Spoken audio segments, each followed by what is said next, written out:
Hall of Famer Billy Williams is with us in the booth. What's it like for you to see these old Cub throwbacks and the number 14 on the jersey? Well, it's great, Len. You know, it's another great gesture when it lets you know how much the Cubs and the people appreciate Ernie, because they've been so great for this baseball team. And I think the players, you know, begin to recognize what it's all about here in Chicago. And when I came to the ballpark this morning, I saw a lot of 14s hanging up in the locker. Brought back a lot of memory. But it's just another great gesture of a player who performed for so many years here in a baseball uniform. 1-2. Here it is. Shallow left. And DeNorfia has it. I tell you, Arrieta, he's taking it upon himself today. Yeah. He fielded a couple of ground balls. He's hitting home runs. He's striking out people. So this is great. This is great to see this. And it's a big game. We needed this game. We needed him to go out and pitch well. Right. And that's like a guy, you know, who's the #1 pitcher. After you lose a couple of baseball games, you know what he got to do. Go out there and get people out. And this is what he's doing. He started right off the bat.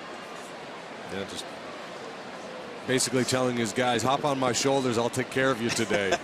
Yeah. Well, you have to do that sometime. You have to do that sometime. But he's throwing the ball good. I think one of the big things he had today is his good slider piece. Slider's really running. Huh? Got a real good slider. Yeah. Fastball, of course. But, you know, he's making pitches. He's not overworked. He's only 7-3 pitches in the game. You know, we're talking really throwing strikes.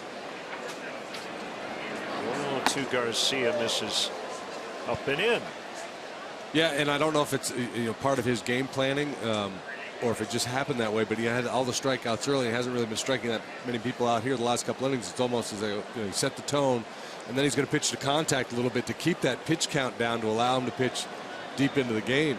Yeah, he did. He established something the first of the game, you know, by striking people out, as you say.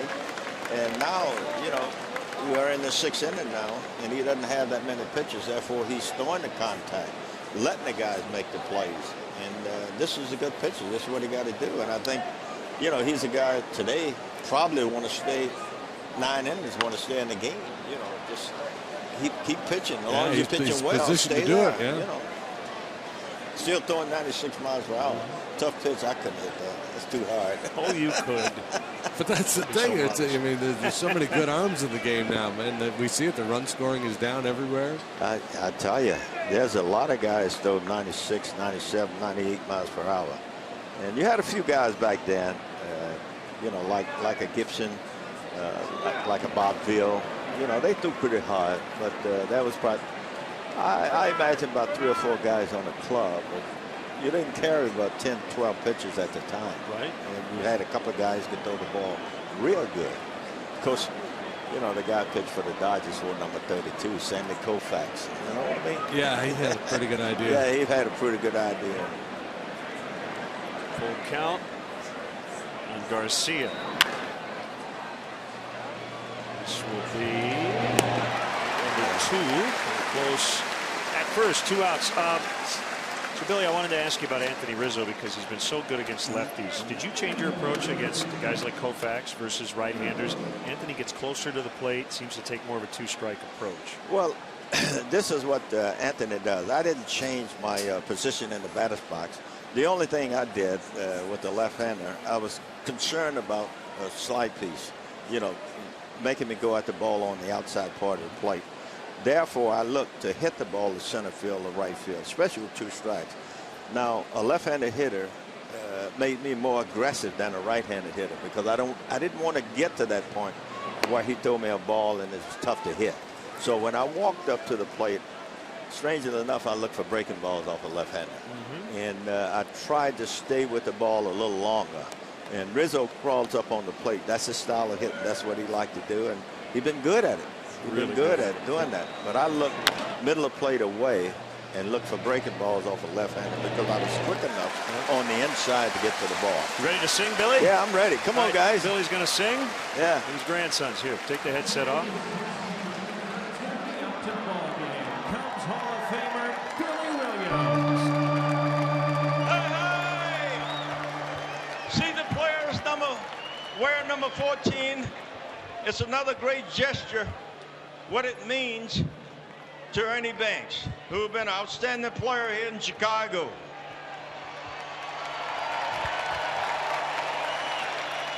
Cub fans, White Sox fans, along with my grandson, we need your help.